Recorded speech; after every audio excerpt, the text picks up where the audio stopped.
Vous êtes-vous déjà arrêté un instant pour considérer que certaines de vos actions pourraient, sans que vous vous en rendiez compte, éloigner doucement les autres, des comportements que personne n'ose vous révéler? Avec le temps, nous avons tendance à nous habituer à des routines familières.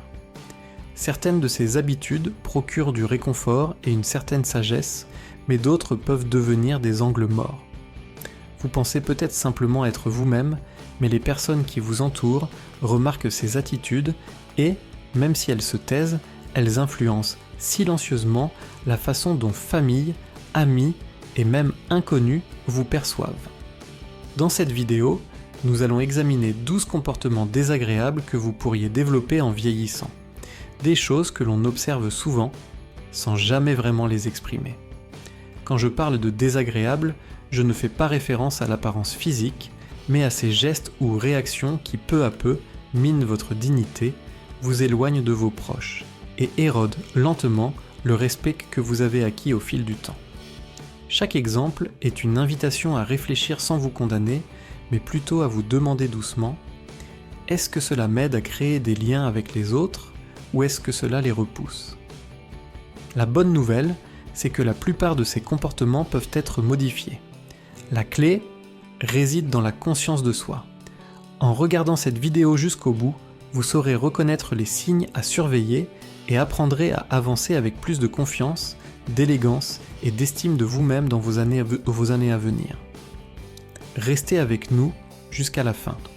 Vous découvrirez que quelques ajustements réfléchis peuvent transformer radicalement la manière dont les autres vous perçoivent et surtout améliorer votre propre ressenti. Commençons par parler de vous-même numéro 1 en ce qui concerne l'entretien personnel. L'un des premiers détails que les gens remarquent souvent, mais évoquent rarement, est une baisse dans l'hygiène personnelle, et cela ne concerne pas toujours une négligence grave. Ce sont plutôt de petits signes, porter la même tenue plusieurs jours de suite, des cheveux en désordre, des ongles un peu trop longs, une odeur discrète qui persiste après votre départ. Ces éléments peuvent paraître insignifiants, mais ils envoient un message puissant. L'hygiène ne se résume pas à la propreté, elle reflète la façon dont nous nous présentons au monde. Dans la jeunesse, ces gestes sont souvent automatiques, mais avec le temps, notre énergie diminue, nos habitudes changent, et certains se demandent « est-ce que ça compte encore vraiment ?» Ce changement de mentalité est subtil, mais remarqué par votre entourage. Ils ne disent rien non par indifférence, mais pour ne pas vous mettre mal à l'aise. Les membres plus jeunes de la famille ont souvent du mal à aborder le sujet sans blesser vos sentiments, alors ils s'adaptent discrètement. Ils peuvent s'éloigner un peu, écourter la visite ou éviter les câlins.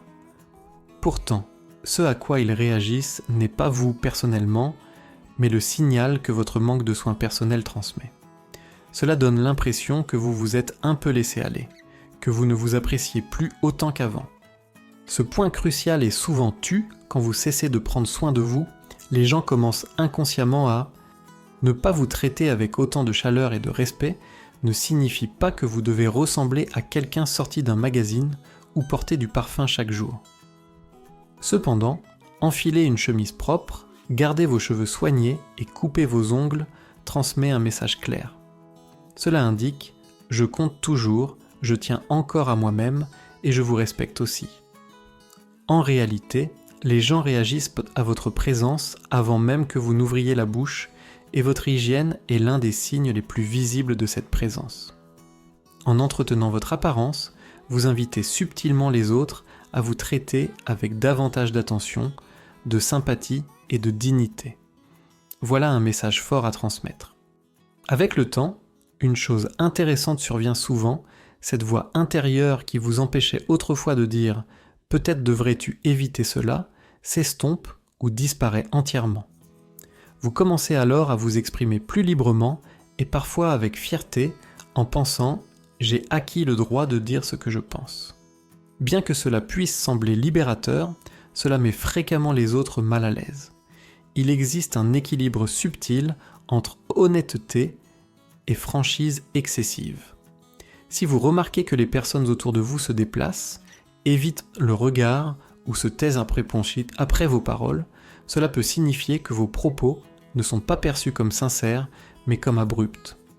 Peut-être avez-vous fait des commentaires sur le poids de quelqu'un, sur son apparence, ses choix sentimentaux ou sa manière d'élever ses enfants. Vous avez peut-être relativisé en disant « je suis juste honnête » ou « de mon temps, on n'était pas aussi susceptible » d'Isaac. Pourtant, cela reste important de réfléchir à l'impact de ces mots. Voici une vérité souvent négligée. L'honnêteté sans compassion peut facilement être perçue comme une critique et ceux qui en sont la cible préfèrent généralement ne pas réagir ouvertement. Au contraire, ils se retirent en silence. Ils peuvent cesser de vous inviter à des réunions ou écourter les conversations téléphoniques. Ce n'est pas par manque d'affection, mais plutôt pour se protéger des remarques abruptes qui blessent. Cela ne signifie pas que vous devez peser chaque mot à l'extrême ou vous taire, mais plutôt prendre un instant pour réfléchir avant de parler en vous demandant « est-ce gentil ? Est-ce nécessaire ?» Parce que parfois, ce qui semble être une simple expression d'opinion cache en réalité une frustration qui peut faire plus mal que prévu. Voici une règle simple à retenir. Si vous ne souhaiteriez pas que quelqu'un dise cela à votre petit enfant, peut-être vaut-il mieux ne pas le dire à quelqu'un d'autre. Le cadeau de la vieillesse, c'est la sagesse accumulée au fil du temps. Et lorsqu'elle est partagée avec bienveillance, les gens écoutent attentivement. Ils désirent entendre ce que vous avez à exprimer. Mais lorsque vos paroles sont enveloppées de sarcasme ou de jugement, ils finissent par se désintéresser, même si vos intentions sont bonnes, vos mots ont un poids, sans doute plus grand encore aujourd'hui. Choisissez donc de les utiliser pour rapprocher les personnes au lieu de les éloigner. Si vous êtes toujours là et que ces réflexions résonnent en vous, laissez un commentaire avec le chiffre 2 pour me montrer que vous suivez toujours. Et si ce n'est pas déjà fait, pensez à vous abonner et activer les notifications pour ne rien manquer. Votre soutien est précieux et nous encourage à continuer de créer du contenu réfléchi et significatif rien que pour vous. Troisièmement, porter des vêtements qui ne vous vont plus correctement peut témoigner d'un certain attachement à la routine. Il y a un réconfort dans le fait de prendre le même petit déjeuner chaque matin, de suivre les mêmes itinéraires familiers ou d'enfiler des habits portés depuis de nombreuses années. La constance n'a rien de négatif. Toutefois, quand il s'agit de votre tenue vestimentaire, ce qui paraissait autrefois intemporel peut finir par sembler délaissé. Il est possible que le changement vous échappe, mais la façon dont vos vêtements vous vont, ou non, révèle beaucoup sur votre présence et votre engagement dans la vie actuelle. Un pantalon qui tombe, une chemise trop ajustée, des choix vestimentaires figés dans une époque révolue depuis 20 ans, ou des chaussures usées sans plus de forme. Ces signes ne sont pas seulement des soucis d'apparence, ils font subtilement savoir que vous pourriez avoir cessé de vous investir dans votre image. Même si personne ne le verbalise, cela ne passe pas inaperçu. Il ne s'agit pas de suivre aveuglément la mode ou d'essayer de paraître beaucoup plus jeune, mais bien de montrer au monde que vous considérez toujours que vous méritez une certaine attention. Lorsqu'une personne plus âgée porte des vêtements bien ajustés, soigneusement entretenus et dégageant un respect de soi, la réaction est immédiate. C'est l'admiration qui s'exprime, le signe que vous prenez toujours soin de votre apparence, non pas par vanité, mais par dignité. Réfléchissez-y, porteriez-vous le même costume à un entretien d'embauche que celui que vous avez porté il y a un quart de siècle ? Probablement pas. Cette logique s'applique aussi à votre vie quotidienne. Nos corps évoluent, notre teint change et notre énergie globale se transforme. S'habiller d'une manière qui reflète qui vous êtes aujourd'hui et non qui vous étiez auparavant démontre une conscience de soi profonde et une présence émotionnelle sincère. Certains pourraient dire « Pourquoi devrais-je me soucier de ce que les autres pensent ? Je suis à l'aise ». Cette position est totalement compréhensible, néanmoins, il existe une distinction entre être confortable et être négligent. Il est possible de se sentir détendu tout en ayant une apparence soignée. On peut porter des vêtements décontractés tout en respectant son image. Même un détail aussi simple que choisir un jean bien ajusté ou une chemise qui met en valeur vos traits naturels peut influer sur la manière dont les autres vous perçoivent. Pas à cause des habits en eux-mêmes, mais pour le message qu'ils véhiculent, vous êtes toujours engagé, attentif et fier de qui vous êtes. Peut-être que vous ne recevrez pas de compliments directs aujourd'hui, ou que personne ne dira rien, mais on remarque, on sourit davantage, on répond avec un peu plus de respect. Car que cela plaise ou non, notre manière de nous habiller constitue la première impression que les autres ont de nous. Et même avec le temps, cette première impression conserve son importance. 4e point, couper la parole aux autres ou monopoliser la conversation. Nous désirons tous que notre voix soit entendue, surtout dans les années avancées, quand tant d'expérience a été accumulée. Pourtant, dans notre enthousiasme à partager nos connaissances ou à clarifier nos idées, nous oublions parfois de laisser la place aux autres pour s'exprimer. Cela commence souvent de façon inoffensive lorsqu'une personne entame une discussion et, lorsque vous abordez un sujet que vous connaissez bien, vous intervenez, racontez une anecdote, commencez à donner des conseils et soudainement 10 minutes se sont écoulées sans que personne d'autre n'ait eu la parole. Cette habitude ne provient généralement pas de l'égoïsme, elle est souvent motivée par une volonté sincère d'aider.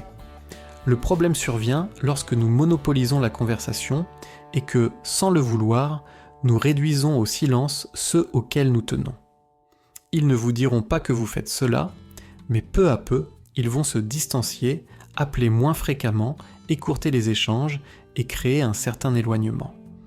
Vous ressentirez cette distance sans immédiatement comprendre son origine.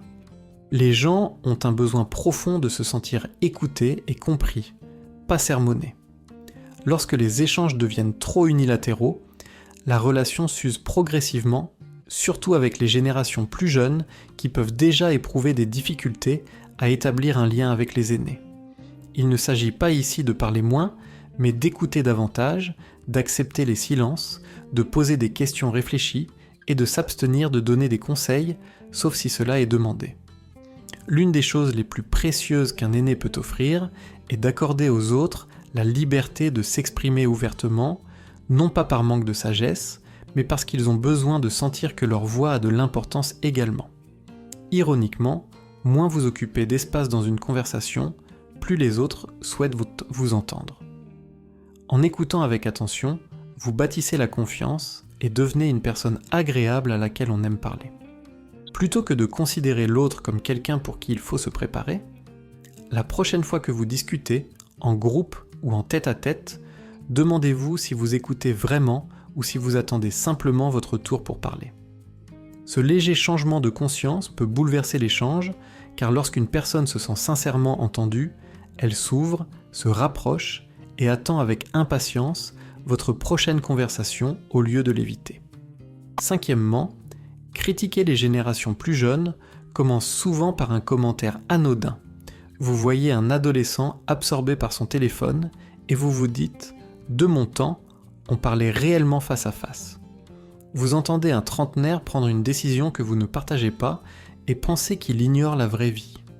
Progressivement, ces pensées s'immiscent dans des discussions avec vos amis, votre famille ou même des inconnus. Vous ne vous rendez peut-être pas compte, mais souligner constamment ce qui ne va pas chez les jeunes transmet un message fort, souvent blessant. Cela signifie surtout pour vos enfants et petits-enfants que vous ne souhaitez pas comprendre leur univers, que votre mentalité est figée dans un passé révolu. Voici la dure vérité. Chaque génération a tendance à penser que la suivante se trompe, cela dure depuis des siècles. Cependant, quand cette attitude devient votre réflexe, elle ne montre plus de la sagesse, mais un ressentiment. Vous croyez peut-être plaisanter ou exprimer une évidence, mais pour ceux auxquels vous vous adressez, pour les jeunes surtout, cela peut souvent ressembler à un rejet, comme si vous négligiez leur réalité, leurs convictions ainsi que leur vécu. En conséquence, ils se replient sur eux-mêmes, limitent les échanges à la surface, évitent d'aborder des sujets plus profonds car ils anticipent la critique. Même s'ils éprouvent de l'affection pour vous, ils commencent à se protéger en ne se livrant pas entièrement. Cela ne signifie pas que vous devez adopter toutes les tendances ou accepter sans réserve chaque idée nouvelle. Vous n'êtes pas obligé de suivre chaque mouvement culturel. Ce qui importe, c'est de choisir la voie de la curiosité plutôt que celle du jugement. Préférez poser des questions au lieu de présumer. Par exemple, interrogez-vous sur ce que signifie pour eux la vie dans le monde contemporain. Cette approche favorise la connexion plutôt que le conflit. Votre sagesse ne se mesure pas à la fréquence où vous établissez des comparaisons entre hier et aujourd'hui, mais plutôt à votre capacité à tisser des liens entre les générations, à tendre la main plutôt qu'à vous isoler. Et voici la partie la plus belle. Lorsque les plus jeunes sentent qu'ils sont respectés par vous, ils prêtent une oreille plus attentive, sollicitent votre avis non par simple devoir, mais parce qu'ils tiennent à vos conseils. Vous devenez alors non pas seulement la voix la plus ancienne dans la pièce, mais la plus digne de confiance. C'est là toute la force de l'influence véritable qui débute au moment où vous abandonnez l'envie de démontrer que le passé était meilleur et que vous commencez à embrasser pleinement le présent avec ouverture et empathie. Pour savoir si vous êtes toujours avec nous et si ces réflexions vous semblent pertinentes, laissez un commentaire ci-dessous avec le mot numéro 5 pour me montrer que vous restez connecté. Si vous ne vous êtes pas encore abonné, je vous invite à cliquer sur le bouton s'abonner et à activer les notifications afin de ne pas manquer nos prochaines vidéos. Votre soutien est précieux et nous permet de continuer à créer du contenu utile et inspirant rien que pour vous. Continuons. En dépassant les normes sociales actuelles, il existe une sorte de conscience sociale implicite qui passe souvent inaperçue jusqu'à ce qu'elle manque. Par exemple, parler fort au téléphone en public, se tenir trop près de quelqu'un dans une file d'attente, ou écouter de la musique sans casque dans un endroit silencieux. Ces comportements paraissent anodins, mais ils influencent énormément la manière dont les autres vous perçoivent. Autrefois, ces gestes n'attiraient pas l'attention, car les gens étaient plus tolérants au bruit ou aux actions inattendues en public. Cependant, avec l'évolution de la société, les attentes ont changé. Ce qui était jadis innocent peut désormais créer un malaise, voire agacer. Le problème est que vous ne réalisez peut-être même pas que vous posez problème. En général, les gens n'interviennent pas directement, ils ne diront pas « pouvez-vous baisser le volume » ou « pourriez-vous me laisser un peu d'espace ?» À la place, ils vous lancent un regard en biais, évitent de croiser votre regard ou s'éloignent simplement. Ce n'est jamais une attaque personnelle, mais leur gêne est bien réelle, que ce soit dans les transports en commun, dans un café ou ailleurs.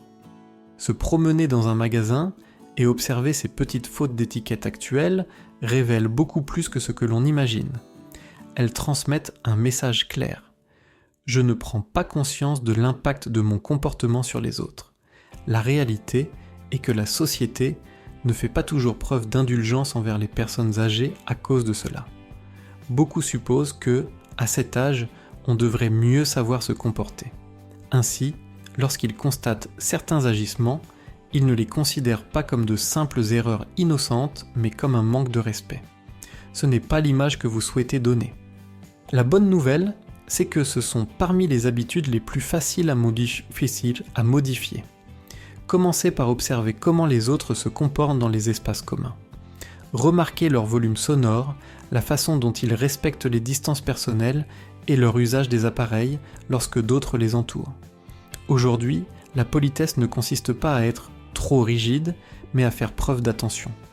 Elle montre que vous êtes toujours en phase avec le présent, attentif et conscient de l'effet de votre présence sur autrui. Ce type de vigilance suscite le respect. Il transmet le message suivant.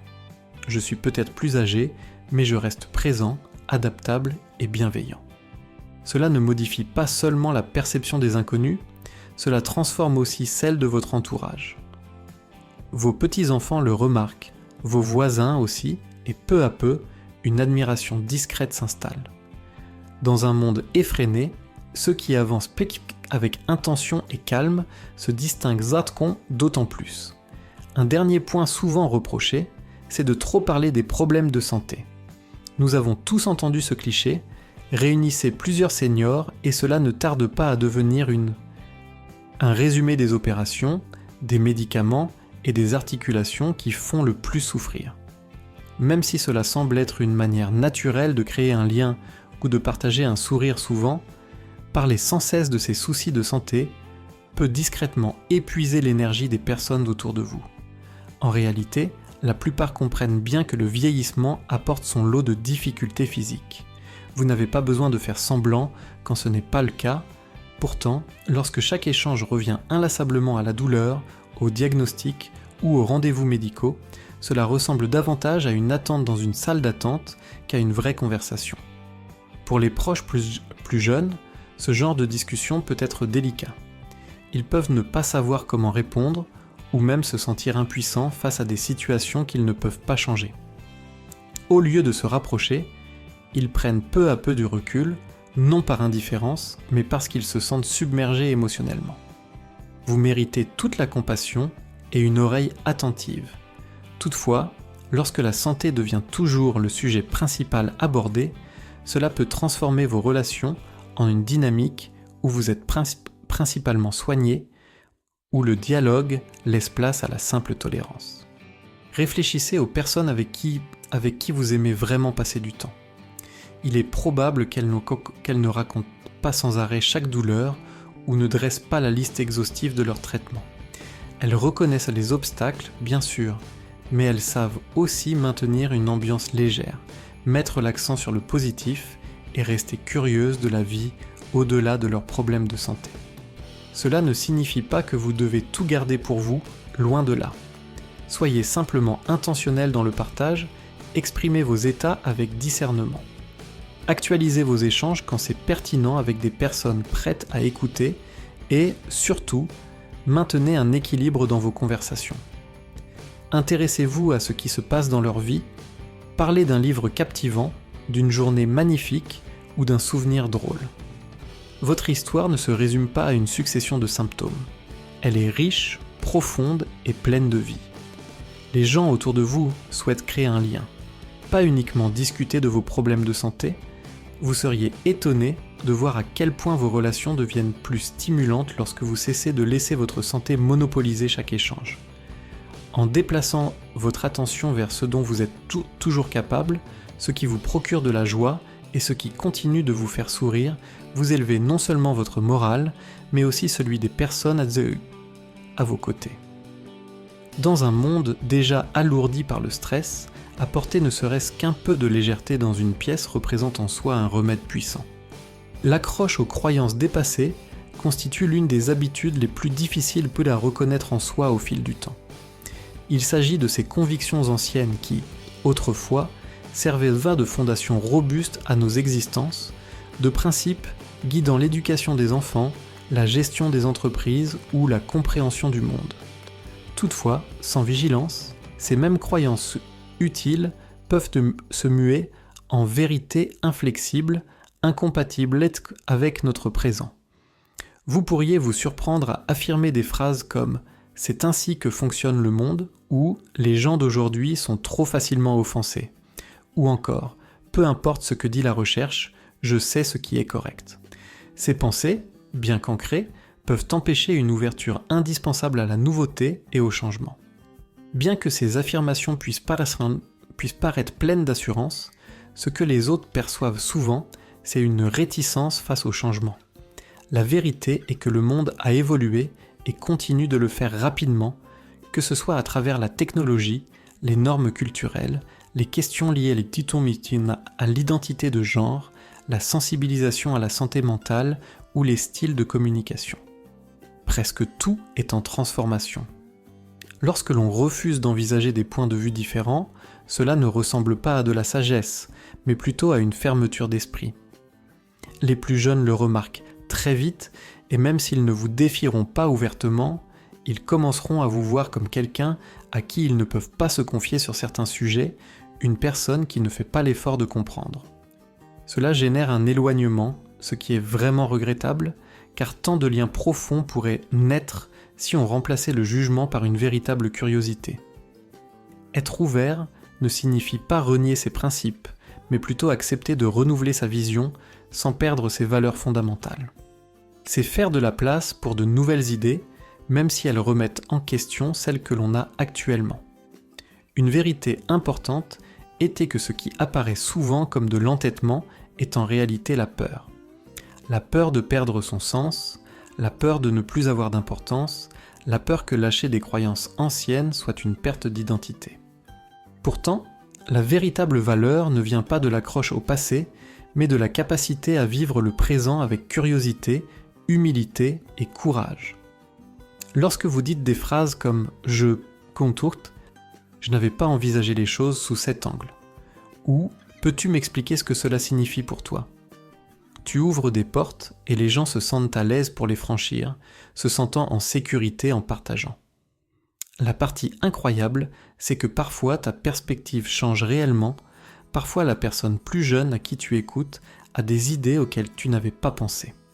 Cette humilité et cette ouverture, cette volonté d'apprendre, voilà ce qui gagne vraiment le respect des autres, non pas parce que tu savais tout, mais parce que tu restes un apprenant tout au long de ta vie, même en vieillissant.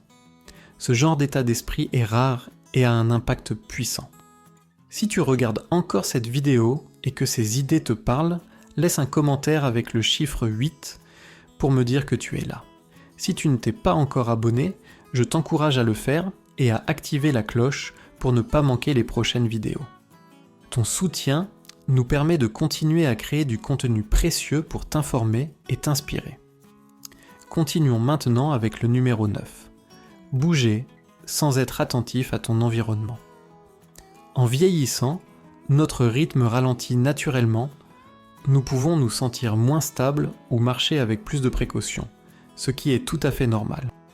Mais souvent sans le réaliser, nous sommes moins conscients de l'impact de nos mouvements sur les personnes autour.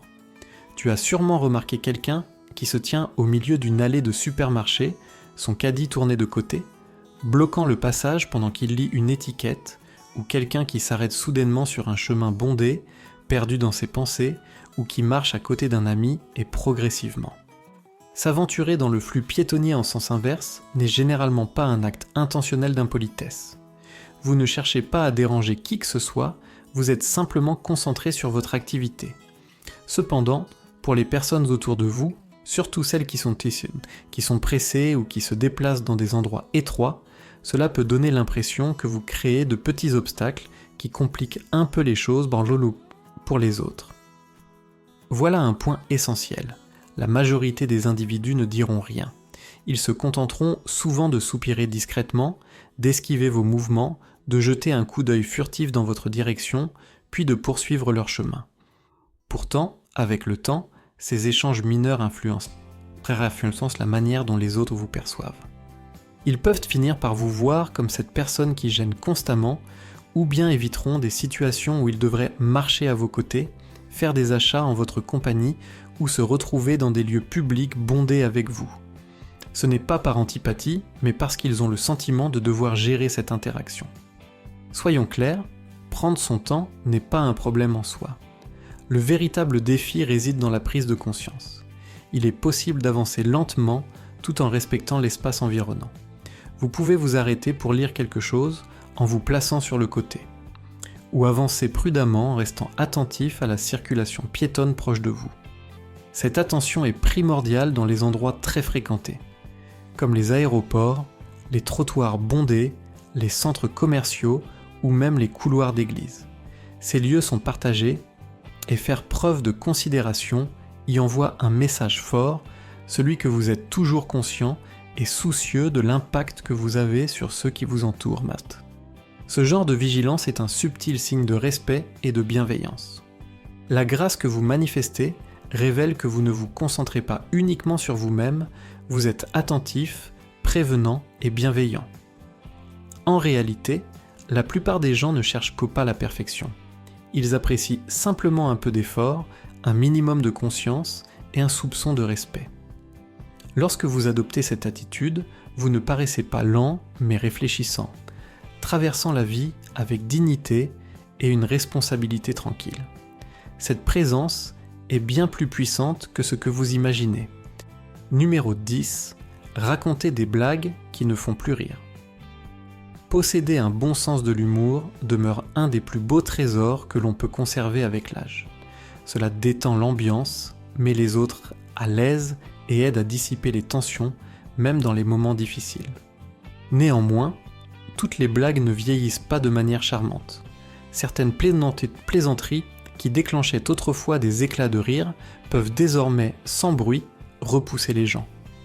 Peut-être vous amusez-vous toujours comme avant, avec un brin de sarcasme, un commentaire taquin ou des remarques basées sur d'anciens stéréotypes ou qui tournent en dérision l'apparence, les origines ou les choix d'une personne. Peut-être riez-vous en disant « je plaisante » ou « allez, ne le prends pas si sérieusement, mais le monde a changé ». Alors que l'humour passait souvent par la moquerie des différences, aujourd'hui, les mots sont scrutés à la lumière du respect. Les jeunes générations grandissent dans une société qui valorise l'inclusion, l'empathie et la considération pour tous les vécus. Quand une blague heurte, elle s'éloigne désormais des rires. Avec ces valeurs, cela ne paraît pas comique. Cela semble déconnecté, ou pire, irrespectueux, et ils ne vous reprendront probablement pas. Ils se contenteront d'un rire poli et garderont leur distance. Vous pourriez ressentir cette distance sans vraiment en comprendre la raison. Cela ne signifie pas que vous devez vous censurer ou renoncer à l'humour, mais il est important de prendre un moment pour réfléchir avant d'utiliser certains types de plaisanteries.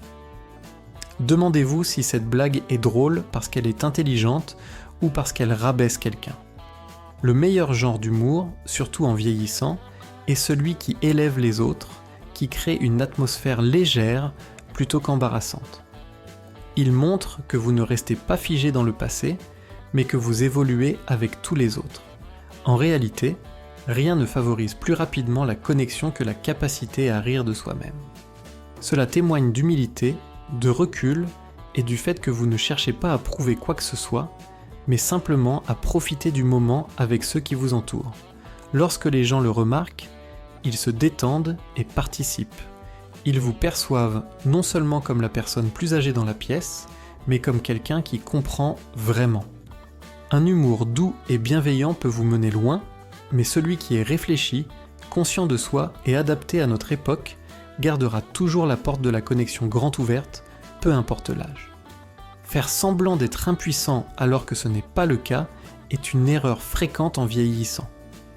Personne ne nie que l'âge apporte de vraies difficultés. Ce qui paraissait facile jadis peut désormais demander davantage de temps, d'attention ou un soutien ponctuel. Accepter ces changements sans feindre la faiblesse vous permet de rester authentique tout en avançant avec plus de sérénité dans cette nouvelle étape de la vie. Cependant, il existe une différence entre demander de l'aide et s'appuyer dessus alors que ce n'est pas indispensable. Au fil du temps, les gens remarquent cette différence bien plus qu'ils ne l'expriment à voix haute. Peut-être avez-vous pris l'habitude de dire des phrases telles que « Peux-tu juste faire ça pour moi ?» ou « Je ne comprends rien à tout ça, je vais sûrement tout gâcher ». Au début, ces demandes paraissent innocentes, mais lorsqu'elles deviennent régulières, surtout pour des tâches que vous pouvez encore accomplir, elles peuvent lentement irriter votre entourage. Les membres de votre famille peuvent commencer à se sentir comme des aidants, même si vous êtes parfaitement autonome. Vos amis pourraient se rendre compte qu'ils sont toujours ceux qui offrent leur aide, réparent ou prennent les choses en main. Bien qu'ils sourient et disent « pas de problème », à l'intérieur, ils peuvent ressentir autre chose, par exemple de la frustration ou du ressentiment. Ce qui complique encore la situation, c'est que ce comportement s'installe parfois sans que vous en ayez conscience. Ce n'est pas de la paresse, mais de la peur de faire une erreur, de paraître ridicule ou de ne pas être à la hauteur. Alors vous laissez les autres prendre le relais et, à chaque petit recul, votre indépendance diminue un peu plus. Voici une vérité essentielle. Les gens respectent davantage l'effort que la perfection. Ils préfèrent vous voir essayer et rencontrer des difficultés plutôt que d'abandonner purement et simplement. Vos enfants, petits-enfants et voisins se sentent fiers quand ils vous voient encore engagés, désireux d'apprendre, de bouger et de participer. Lorsque vous demandez de l'aide uniquement en cas de réelle nécessité, ils ont davantage confiance en vous sans jamais se sentir exploités ou pris pour acquis. Ne prenez rien pour acquis, au contraire, sachez que c'est un honneur d'apporter son aide en toute sincérité. Garder votre esprit d'indépendance ne signifie pas prétendre être jeune à nouveau, mais plutôt vous présenter avec ce que vous êtes capable de faire, demandez clairement de l'aide lorsque c'est nécessaire et respectez cet équilibre. Vous seriez étonné de la force que vous gagnez en reprenant en main des actions simples. Porter votre propre sac, comprendre une nouvelle télécommande ou suivre une recette sans assistance. Ces petites réussites renforcent votre confiance en vous et rappellent à vous-même ainsi qu'à votre entourage que le temps qui passe ne réduit ni votre force, ni votre volonté, ni votre dignité. Ceux qui vieillissent bien ne sont pas ceux qui refusent toute aide, mais ceux qui savent reconnaître quand il faut demander du soutien et quand il faut affirmer « je gère cela ». Nombre 12, prétendre toujours avoir raison. Nous désirons tous être respectés et valorisés, surtout après des années remplies d'expériences, de décisions difficiles et de leçons apprises maladures. Il est donc naturel que beaucoup de personnes âgées soient confiantes, persuadées de détenir les bonnes réponses, ayant observé suffisamment pour comprendre le fonctionnement des choses. Cela est souvent vrai, mais les problèmes commencent lorsque le besoin d'avoir raison prévaut sur l'envie d'échanger. À ce moment, les gens cessent d'écouter. Cela peut se manifester de façon subtile, par exemple en corrigeant l'histoire de quelqu'un à table ou en insistant pour que vos idées soient suivies. Il est le seul à lever les yeux au ciel devant les idées nouvelles ou à rejeter les avis des autres en disant « Fais-moi confiance, je sais mieux ». Au début, les gens peuvent en rire ou ignorer cette attitude, mais avec le temps, la présence d'une personne qui doit toujours avoir raison devient épuisante.